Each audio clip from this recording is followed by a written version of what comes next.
ഇനി ഒറ്റ ചോദ്യത്തിലേക്കാണ്. നമ്മൾ എല്ലാ ദിവസവും നിലമ്പൂരുകാരോട് ഒരു ഒറ്റ ചോദ്യം ചോദിക്കുന്നുണ്ട്, അതിനൊരു മറുപടിയും തരുന്നുണ്ട്. ഇന്നത്തെ ഒറ്റ ചോദ്യവും അതിന് നിലമ്പൂരുകാരുടെ മറുപടിയും കാണാം.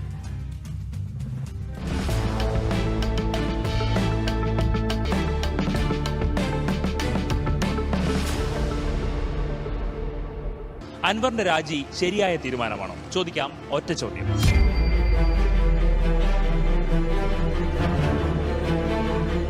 ഇത്രയും ജനങ്ങളെ തെരഞ്ഞെടുത്തിട്ട് ആള് രാജിവെച്ച് പോകാറുണ്ട് അത്ര ശരിയല്ല, നല്ല കാര്യമല്ല എന്തായാലും.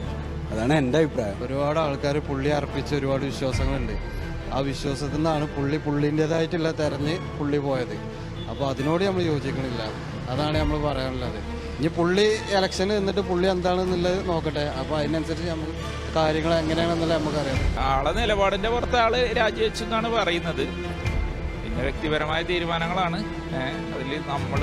പക്ഷേ നിലമ്പൂരിനെ സംബന്ധിച്ചിടത്തോളം ഒരു 2 തെരഞ്ഞെടുപ്പ്, തുടർച്ചയായ തെരഞ്ഞെടുപ്പ് പറഞ്ഞാൽ അതോടെയുള്ള ആളുകൾക്ക് ഒരു ബുദ്ധിമുട്ടാണത്. ശരിയല്ല, അത് രാജിവെച്ചത് ശരിയല്ല. രാജിവെക്കാതെ പിന്നെ ഒരു 6 മാസം കൂടി കഴിഞ്ഞിട്ട് അടുത്ത തെരഞ്ഞെടുപ്പ് വരുമ്പോൾ മത്സരിക്കുമായിരുന്നു. ശരിയായിരുന്നു വെച്ചാൽ ശരിയല്ല. തെരഞ്ഞെടുപ്പ് ആവശ്യമാണ്. ഇനി കുറേ ആൾക്കാർക്ക് ഓരോ ഓപ്ഷൻ അല്ലേ തെരഞ്ഞെടുക്കാൻ, ആരൊക്കെ എന്തൊക്കെ ആവണം എന്നുള്ള ഓരോരുത്തരുടെ ചിന്തകൾ ഉണ്ടാവുമല്ലോ. അല്ല തീരുമാനം ശരിയല്ല. കാരണമില്ലാതെ ഇപ്പോൾ രാജിവെക്കാൻ ചാൻസ് ഇല്ലല്ലോ. അപ്പോൾ ശരിയാണെന്നാണ് എൻ്റെ അഭിപ്രായം. നിലപാടിൻ്റെ പ്രതിഷേധം തന്നെയാണ്. അൻവറിൻ്റെ തീരുമാനത്തോട് യോജിക്കുന്നു എന്നുള്ളത് തന്നെയാണ്. ജയിക്കുകയാണെങ്കിൽ തിരഞ്ഞെടുപ്പ് അൻവർ ജയിക്കണം എന്നുള്ളിടത്താണ്. അത് ഒരു തെരഞ്ഞെടുപ്പ് പറയുമ്പോൾ ഒരുപാട് ചിലവും കാര്യമൊക്കെ വെച്ച് നോക്കുമ്പോൾ അതൊരു രാജ്യത്തിനും നാടിനൊക്കെ ഒരു നഷ്ടമാണ്.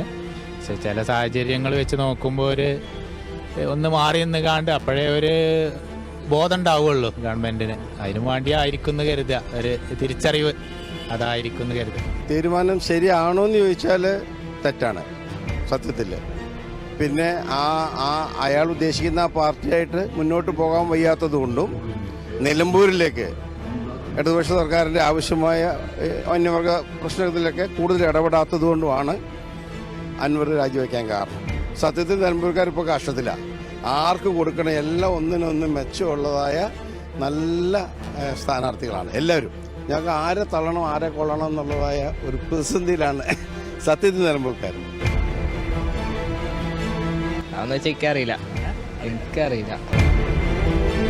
ഒന്നും പറയാനില്ല. ഓരോ 50 വർഷത്തെ ഇടതുപക്ഷം തെരഞ്ഞെടുത്തതല്ലേ, രാജിവെക്കാൻ പാടില്ലായിരുന്നല്ലോ. അൻവർ രാജിവെച്ച തീരുമാനം എന്താണ് കൂടുതൽ തെറ്റാണ്. എന്താണെന്ന് വെച്ചാൽ ഇവിടുത്തെ ജനങ്ങളെല്ലാം വിശ്വസ്തയോട് കൂടിയിട്ട് തിരഞ്ഞെടുക്കപ്പെട്ട ഒരു MLA ആ കർത്തവ്യം പൂർത്തീകരിക്കാതെ അയാൾ രാജിവെച്ച് പിന്നെയും മത്സരിക്കാൻ നിൽക്കുന്നതിനോട് ഞാൻ യോജിക്കുന്നില്ല.